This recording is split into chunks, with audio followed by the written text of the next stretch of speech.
So you want a device to travel with that enables laptopless camera card backups and works as a travel router and as a battery for your phone. And the RavPower FileHub is out of stock again.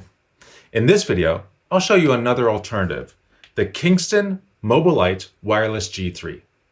I'm Matt Williams, the techno evangelist. I use all sorts of gadgets in my job as an evangelist for a DevOps monitoring company. I use this channel to talk about them. If that's a topic that interests you, then be sure to subscribe and hit the notification bell to hear about each video as I put them out. You can also find the latest about me on Twitter, on Instagram, and on other spots, all going by the name Techno Evangelist. My timing for these videos is a bit haphazard while taking care of our adopted baby girl, now 7 weeks old. So subscribe to hear when the next one is out. The Kingston MobileLite Wireless G3 is a tiny device that packs a USB battery, SD card reader, and a Wi-Fi access point that lets you share Wi-Fi and backup SD cards on the road, and so much more. The scenario that got me started with a similar device was an Italian vacation during which I left the laptop at home. I think most folks will use it to be able to share their latest pics with the family on a big screen rather than the tiny camera display, to share hotel Wi-Fi, and to stream the videos on a USB stick to their iPad or another tablet. Now, if you go to Amazon right now and search for Kingston MobileLite Wireless, you'll see two models that look the same. But they actually have two main differences, the battery and the onboard storage. The MobileLite Wireless G3 has a 5400 milliamp hour battery and no onboard storage. The MobileLite Wireless Pro has a 6700 milliamp hour battery and comes with 64 gigabytes onboard storage. You can decide if the extra cost is worth it for you. Let's take a closer look at the features. First, there is the Ethernet jack. It's just 100 megabit Ethernet port. Now that's fine. I don't think a device like this needs to have gigabit, since the other connections may still be the bottleneck. The reason an Ethernet port is useful is if your hotel has an Ethernet jack and you want to share that connection. Of course, that means you're going to have to remember to bring an Ethernet cable.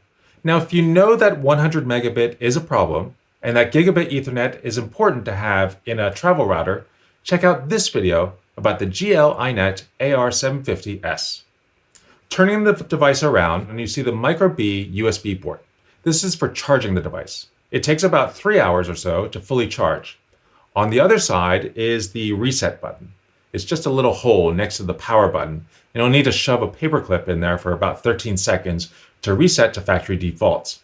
Useful if you forget your password.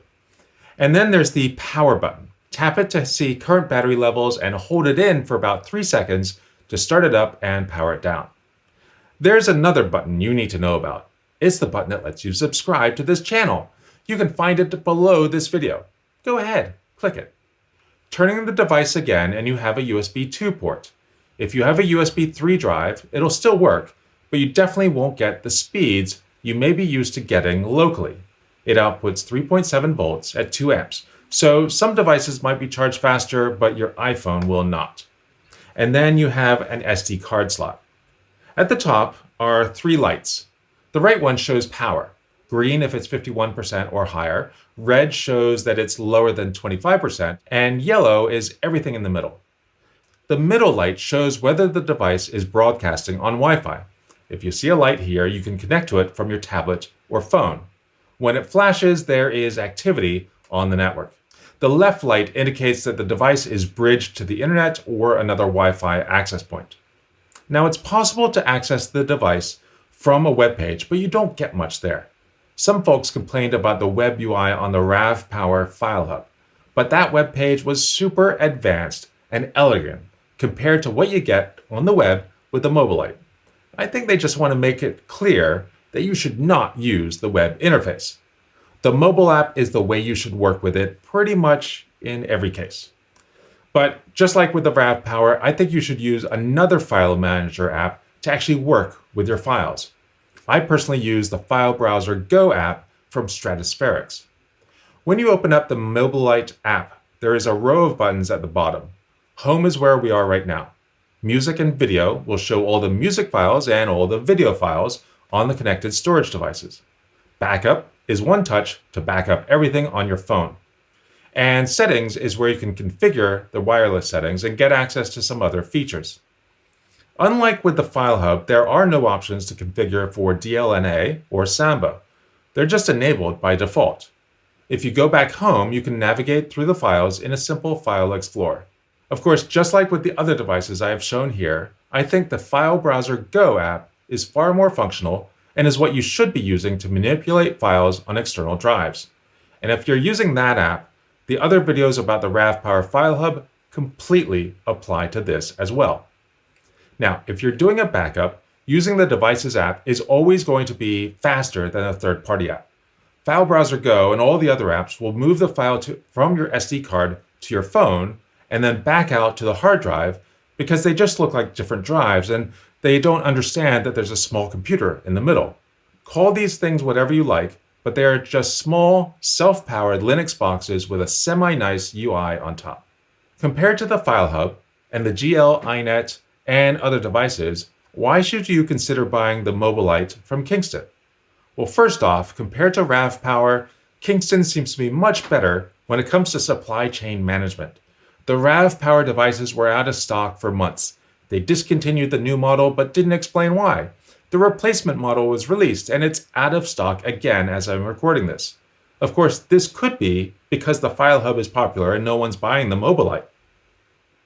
Another strength is that this is roughly half the cost, and the manual is far better, and the mobile app is a bit easier to deal with. There are fewer features that you can customize on the MobileLite, but all the most important things are there. And if you want to go further, they make the source code for the firmware freely available, which I think is pretty cool. I'll do some videos in the future that look at SD card transfer speeds to see how it compares to the FileHub. If you'd be interested in seeing those, be sure to subscribe to the channel and make a comment about that below. And if you have any experience with the device or have any questions, leave some of those comments as well. I love answering the questions, but please remember, I have zero affiliation with any of these companies. I just make videos in my spare time. If you purchase the devices with the links below, I get 1% or 2% from Amazon at no cost to you. Thanks so much for watching and have a great day.